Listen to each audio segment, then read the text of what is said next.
Hi, my name is Dr. Tom Ray, and I'm with National Swine Health Commodity Staff, and I'll be providing updates and guidance on the swine health sections for the 2018 Umbrella Cooperative Agreement.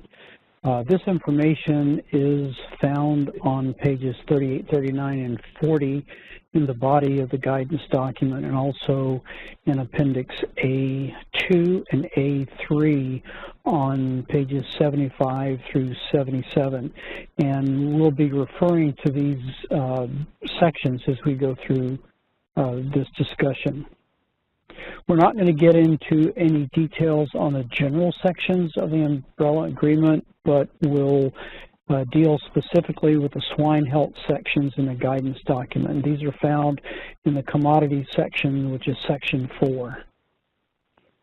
The goal in the umbrella agreement relative to swine health is to conduct surveillance within the disease eradication and prevention programs. These are included but not limited to activities within comprehensive integrated surveillance in swine.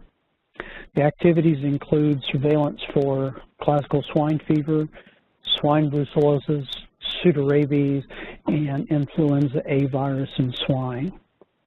Activities relative to the Swine Health Protection Act or garbage feeding is also included in this section under surveillance goals. It's further down in reporting, but please note relative to the Swine Health Protection Act that all 50 states will need to provide reports, monthly reports.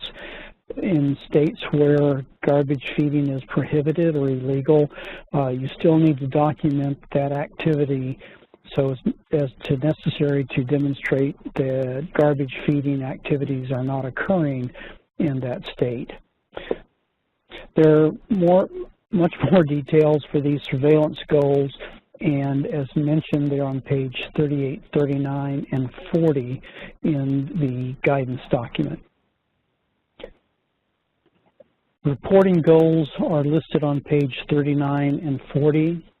Under education and outreach, the general objectives for the commodities is detailed in section 4.1.3, and the swine health specific objectives are on page 46.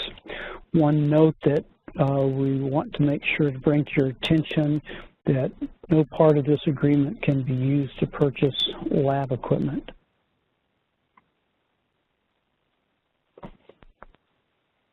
Appendix A.2 sets high-risk targets by state. The new comprehensive integrative surveillance plan, which we introduced and began October 1st, FY 2018, sets high-risk targets for all 50 states. Please note that high-risk sampling is specific for swine raised outdoors or with access to outdoors. There's no consideration or stipulation for age, class, such as breeding versus market use or anything else. It's not a consideration for these sample targets. However, no feral swine, free roaming or captured, are to be used to meet these target goals. Shipping costs to the Kentucky brucellosis lab, along with the PRV and swine brucellosis testing costs, are covered elsewhere and are not to be included in funding requests with this agreement. Also, all of these high-risk samples that are shipped to the Kentucky lab should, on the shipping label and on the submission form, have the code SBAS, Surveillance-Based Alternative Sampling, SBAS, written on the shipping label and the submission form.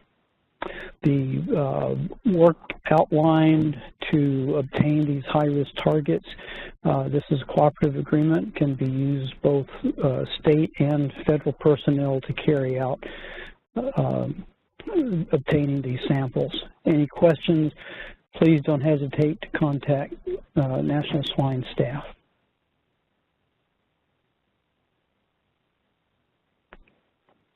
In Appendix A.3, active surveillance specific to CSF and PRV, the table lays out the sampling target numbers. These are for the highest priority states based on local risk evaluation, and they're determined based on sample type and premises type.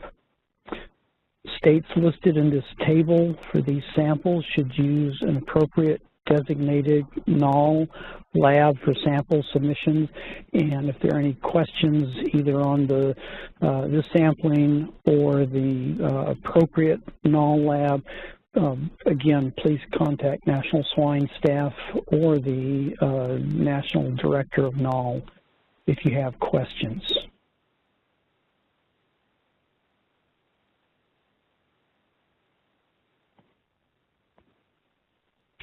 Again, the detail of the guidance relative to the swine health sections of this umbrella agreement are found on pages 38, 39, and 40.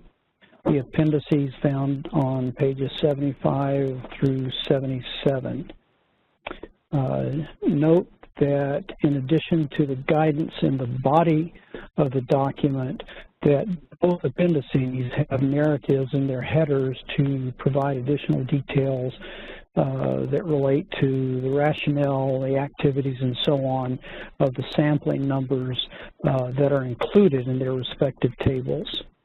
And again, if you have any questions, please don't hesitate to call either myself, Tom Ray, or John Baer. We oversee the cooperative agreements. I take care of primarily districts 1, 2, and 3. John Baer covers 4, 5, and 6, but we help each other out on a regular basis, and anyone on swine staff can provide assistance or direction. Thank you.